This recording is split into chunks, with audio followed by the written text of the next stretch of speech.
Joining me now, Congresswoman Stacey Plaskett of the Virgin Islands, ranking member of the subcommittee on the weaponization of the federal government and former House impeachment manager in Trump's second impeachment trial. Congresswoman Plaskett, thank you, as always, for coming to the Sunday show. We have a lot to talk about, but let's start with the obvious. Your thoughts on Trump's rally yesterday in Waco? Absolutely ominous, the kind of rhetoric that's coming out of there. And just a me show, completely narcissistic, anti-government, anti-American in most of the things that he's saying. But, you know, what's most disturbing is this consistent from leadership of the GOP right now, from Donald Trump to Kevin McCarthy, Jim Jordan. The rule of law does not apply to them. And that's what they believe. You know, as you know, House leaders are trying to force the Manhattan DA to testify. Jim Jordan, the chair of the weaponization subcommittee, has been demanding that the DA turn over all documents and communications in the hush money investigation involving Donald Trump. I mean, this is nuts. You're an attorney. I'm not. But is the request being made by Jim Jordan even legal or constitutional? Well, let's just talk about the separation of powers are there for a reason.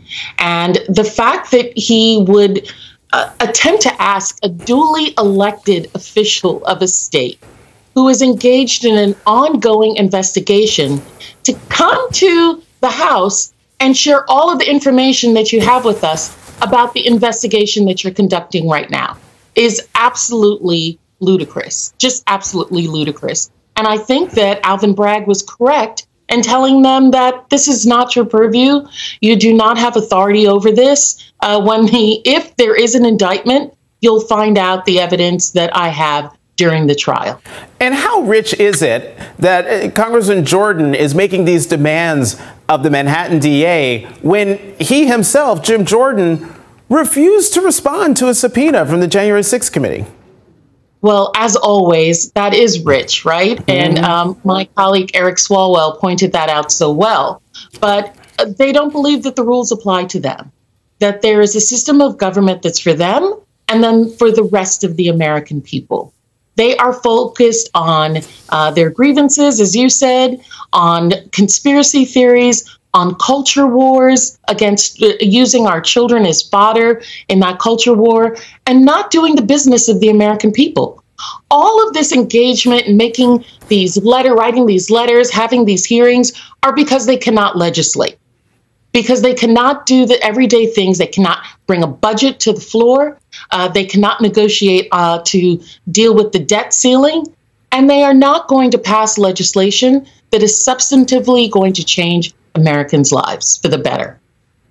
Congresswoman Marjorie Taylor Greene led a congressional delegation to visit the January 6th defendants in D.C. jail. Only two Democrats went, Congressman Garcia of California and Congresswoman Crockett of Texas. What's your reaction to that visit and to the stated reason for that visit, and that was to showcase the mistreatment of these alleged insurrectionists?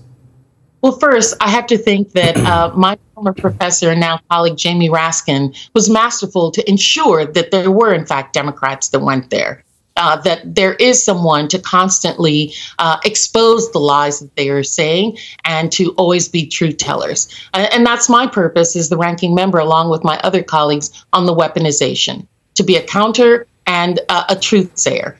I think, again, what Marjorie Taylor Greene is doing is trying to whitewash January 6th, right? There's this constant refrain of this was not an insurrection. These individuals were not doing anything right. Freedom of speech, freedom to protest. Never mind that officers, law enforcement officers, who they say they are supposed to be supporting, were the ones who were defending us, and many dozens of them were injured. Over 100 officers were injured. People died on that day. And there was an attempt at an insurrection against our government. So Marjorie Taylor Greene is leading the fore with, along with her colleagues that were there. And I think we should constantly keep in mind who those individuals are as well, because these are the election deniers, the January 6th deniers, and obstructionists of our American system. You know, I don't know if you saw the top of the first hour, but I'm just wondering, what did you make of Trump standing with his hand over his heart as pictures of the insurrection played behind him? Because I'm old enough to remember when some Republicans were trying to say that, oh, no, it was just a regular tourist visit at the Capitol. I mean, talk about ominous. Right. Because not only is he trying to downplay it, he's actually trying to elevate these individuals as not the criminals that they are, as not the treasonous seditionists that they are, but these are patriotic Americans. And that's really about him, right, Jonathan? That's how he wants people to think about him, because he is the primary, the leader of the insurrection. And so by elevating them as patriots, he's trying to put himself as well in a classman other than what he is a twice impeached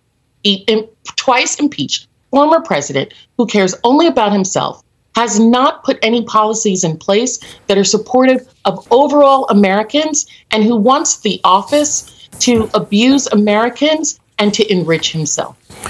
As I mentioned before, you are the ranking member on the weaponization subcommittee.